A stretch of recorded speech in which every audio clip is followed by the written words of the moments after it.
Now, Jeffrey Brown has more on how schools and parents in Connecticut and throughout the country can deal with these headlines of trauma and violence. And for that, we're joined by two mental health experts who have worked in this area. Dr. Nancy Rappaport is a professor of psychiatry at Harvard Medical School and directs the school-based programs for the Cambridge Health Alliance. And Amy Smith is the president of the National Association of School Psychologists. Well, Dr. Rappaport, I'd like to start really where Hari's piece just ended, with children in Newtown itself, the ones closest to what happened. What needs to happen for them? What needs to happen in some ways is already happening, which is the outpouring of support that people are providing to them to say that they have suffered something which all of us feel heartbroken that they should have witnessed at any age, but certainly at a young age, and that their parents, their guardians, their teachers, the country is by their side and that they're not alone with this. Amy Smith, the same question for you, staying in Newtown and thinking in terms of school and educators. What should they be saying now to the students?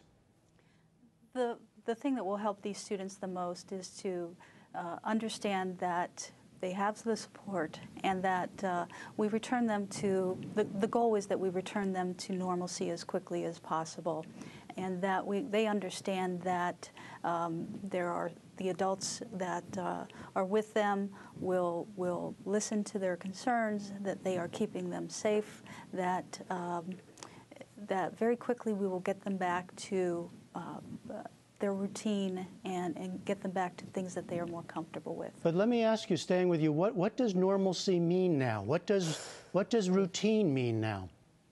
Normalcy in that community is going to be different for a while, and we need to understand that. We need to think of the recovery from this event as being in stages. It's going to take some time.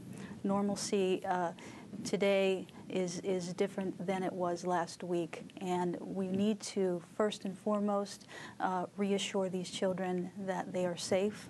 We need to reaffirm that they are secure, that there is safety in their environment.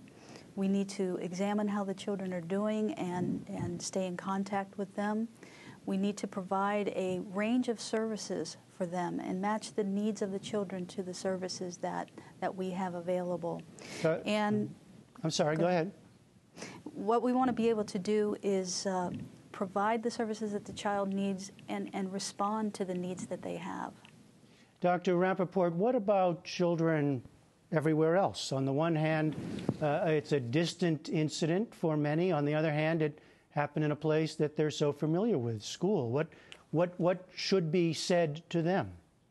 Well, first of all, I just want to pick up on the idea of normalcy. Okay. And schools always are doing this kind of providing structure and support and routine so that, children who have experienced a murder in the home or have had, hurricanes or all sorts of tragedies look to schools as a place that is a safe place. And that's partly what strikes us as such a heinous act, is that what children are safer going to school than they are out of school or before school. So, the schools have been and continue to be a safe haven, and they do it by, just as we heard, by providing routines, morning meeting time, and giving people and giving children the opportunity to talk about what they're worried about. And so I would imagine, I know that many teachers, probably more likely starting in third grade, but had a moment to take the lead of their students and to ask them, have you heard anything about what happened at Sandy Hook this weekend? And what was it like for you? And sometimes, hopefully, many teachers had the support of other people like school counselors, school psychologists, social workers, the PE teacher, so that they didn't they had the support so they weren't by themselves while they were having what sometimes can be a painful discussion with students, because students sometimes are going to ask us the questions that we as a nation don't know the answer to. Why did this happen?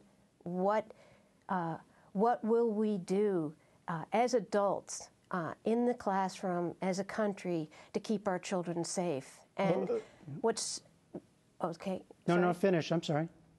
What I was going to say is what's so important for us is not to give kids a false sense of confidence. Even though I always tell schools and parents to remind students that this is a rare event, and not to minimize that a rare event is still horrific. We also want to help students not feel as if they're in imminent danger.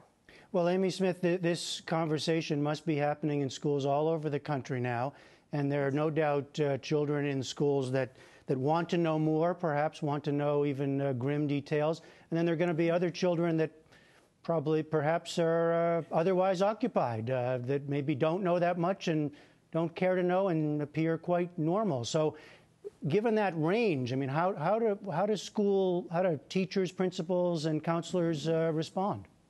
First of all, I'd like to reinforce the idea that schools are very safe places. They certainly are very safe places. One of the things that we can help our children do is understand the difference between something that can happen. Clearly, these types of horrific events can happen, but the probability of them happening is extremely small, and we need to help students and faculty and parents and communities understand that that's true. When you're speaking to kids about what has occurred, I think it's important that you give them direct, honest, and factually accurate information, but you do that at a level that is developmentally appropriate for that child. You'll talk differently to a 7-year-old than you would a 17-year-old. Some of the children will have more questions and follow up and answer those questions. All right, Amy, I'm sorry, we're running out of time. Mm-hmm. So, and go ahead. And to make sure that they feel safe, let them be the guide as they ask you different questions. Follow up on the questions that they have, but don't overwhelm them with information. Let them be the guide. All right. Amy Smith and Dr. Nancy Rappaport, thank you both very much. Thank you.